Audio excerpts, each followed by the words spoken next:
Hello hi నమస్తే అండి. Welcome back to నేను మీ నాని. ఈరోజు నేను మాట్లాడబోయే అంశం వచ్చేసి సైలెంట్ సఫరర్స్ అనే అంశం గురించి మాట్లాడబోతున్నాను. ప్రపంచం చాలా శబ్దంగా ఉంటుంది, కానీ కొందరి జీవితాల్లో మాత్రం ఎప్పుడూ మౌనం ఉంటుంది. కానీ కొందరి జీవితాల్లో మాత్రం ఎప్పుడు మౌనం ఉంటుంది. ఆ మౌనం తట్టుకోలేని బాధలతో నిండిపోయి ఉంటుంది. వాళ్ళు నవ్వుతారు, మాట్లాడతారు, మనతో కలిసిపోతారు, కానీ లోపల మాత్రం తుఫాను నడుస్తూ ఉంటుంది. మన చుట్టూ చాలా మంది నవ్వుతూ కనిపించవచ్చు, కానీ ఆ నవ్వులో నిజమైన ఆనందం ఉండకపోవచ్చు. ఎవరికీ చెప్పకుండా, ఎవరికీ బాధలు తెలియనీయకుండా మౌనంగా బాధలు పడుతున్న వారిని సైలెంట్ సఫరర్స్ అనవచ్చు. ప్రపంచం ఎంతో బిజీగా, హడావుడిగా మారిపోయింది. ఎవరికీ ఎవరి విషయంలో పట్టింపు లేదు. మనం చూస్తున్న ప్రతి నవ్వు నిజమైనదే అనుకోవడం కూడా అమాయకత్వమే. ఎందుకంటే ఈ లోకంలో చాలా మంది మనుషులు మౌనంగా బాధపడుతున్నారు. వాళ్ళు ఎవరికీ చెప్పుకోలేక, ఎవరితోనైనా చెప్పుకోవాలి అంటే విని అర్థం చేసుకునేవారుండరు. ఇలాంటి వాళ్ళనే సైలెంట్ సఫరర్స్ అంటాం. వాళ్ళ దుఃఖానికి శబ్దం ఉండదు, కానీ బరువు మాత్రం హిమాలయాల కన్నా ఎక్కువే ఉంటుంది.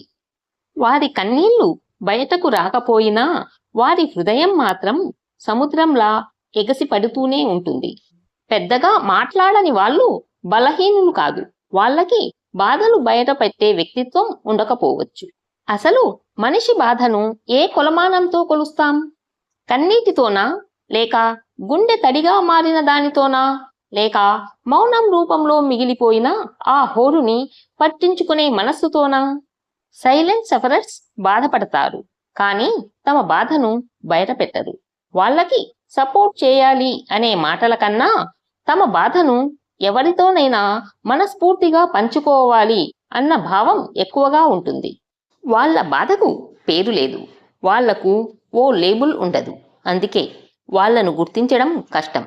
కొంతమంది సైలెంట్ సఫరర్స్ తమలోని బాధను పంచుకుంటే ఎదుటివారు హేళన చేస్తారని అనుకుంటారు. మరి కొంతమందికి ప్రతి విషయాన్ని పదే పదే చెప్పుకోవడం ఇష్టం లేకపోవడం వల్ల సైలెంట్ సఫరర్స్గా ఉండిపోతారు.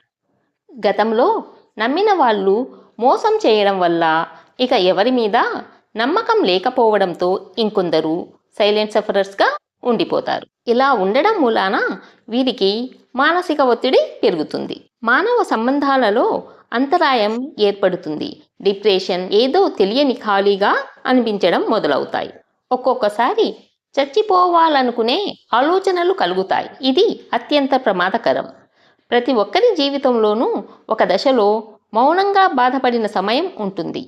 అలాంటి సమయంలో మనల్ని ఎవరైతే పట్టించుకుంటారో వాళ్ళు జీవితాంతం గుర్తుండిపోతారు. ఎవరైతే మనల్ని నిర్లక్ష్యం చేస్తారో వాళ్లను మర్చిపోరు. ఒక్కొక్కసారి ఎవరి బాధలను మార్చలేం, కానీ వాళ్ళ బాధలలో భాగస్వాములం కావచ్చు. నిజమైన అండ అంటే వాళ్ళ బాధలని తొలగించమని కాదు, వాళ్ళ బాధలలోని ఒంటరితనాన్ని తొలగించడమే. ఈ వీడియో మీకు నచ్చిందని అనుకుంటున్నాను. నచ్చినట్లయితే లైక్ చేయండి, షేర్ చేయండి అండ్ సబ్స్క్రైబ్ చేయడం మర్చిపోవద్దు. మరొక మంచి వీడియోతో మళ్ళీ కలుద్దాం.